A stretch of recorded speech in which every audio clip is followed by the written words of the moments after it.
नमस्कार। ममता ने मोदी को दी पटकनी, भाजपा चारों खाने चित, टीएमसी ने बंगाल जीता। समाचार विस्तार से।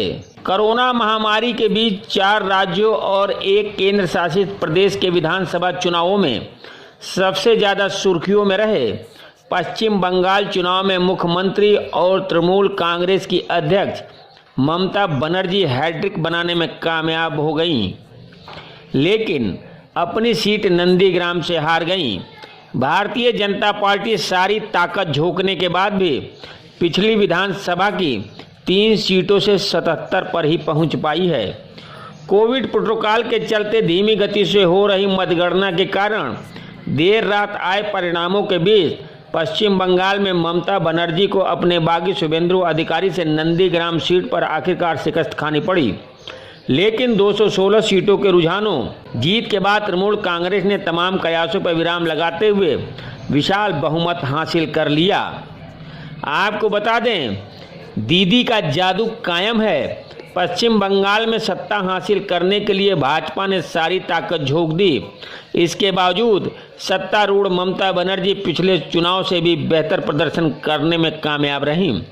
तृणमूल ने बहुमत के लिए जरूरी 147 के जादुई आंकड़े से कहीं ज़्यादा 213 सीट हासिल की। भाजपा 77 पर सिमट गई। केंद्रीय मंत्री बाबुल सुप्रिया, सांसद लॉकेट चटर्जी और राज्यसभा से इस्तीफा देकर आए स्वप्न दासगुप्ता भी जीत हासिल नहीं कर पाए। बंगाल में कई दशक तक सत्ता में रहे वाम दलों और कांग्रेस का पूरी तरीके से सफाया हो गया। भाजपा क्यों हारी? कांग्रेस वाम मोर्चा का टूटना इससे चुनाव धूर्त हो गया। ममता का बंगला गौरव चला। ममता को लेकर व्यक्तिगत टिप्पणियां महिला मतदाताओं ने वोटों से दी अपनी प्रतिक्रिया। तृणमूल के पक्ष में मुस्लिम मतदाताओं का ध्रुवीकरण, स्थानीय चेहरा न दे पाना, ये भाजपा का कारण रहा। आपको बता दें कि मोदी सरकार ने अपनी पूरी ताकत झोंक दी थी और बड़े बड़े स्टार को प्रचार में उतारा था। अरबों करोड़ों रुपए खर्च करने के बाद भी भाजपा बंगाल में ना जीत हासिल कर पाई। वहीं जीत पर मुस्कुराते हुए ममता बनर्जी ने कहा कि उन्हें दोहरे शतक की उम्मीद थी। उनका लक्ष्य 221 सीट था। यह जीत को बंगाल के लोगों को बचाने लोकतंत्र की जीत है। उन्होंने कहा, खेला हो बे और जय बंगला दोनों ने बहुत काम किया। जीत का कोई जश्न नहीं होगा, शपथ ग्रहण समारोह भी छोटा होगा।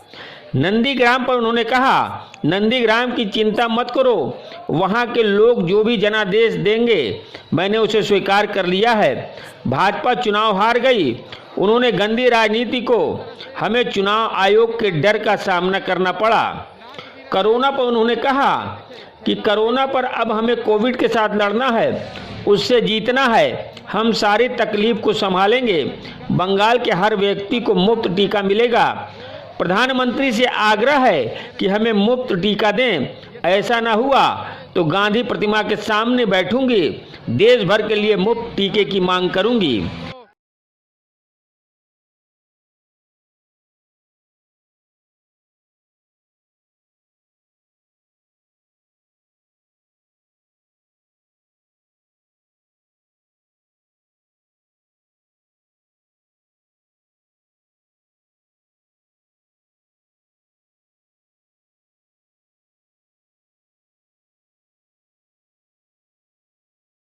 रिपोर्टर अल जजीरा न्यूज, वेस्ट बंगाल।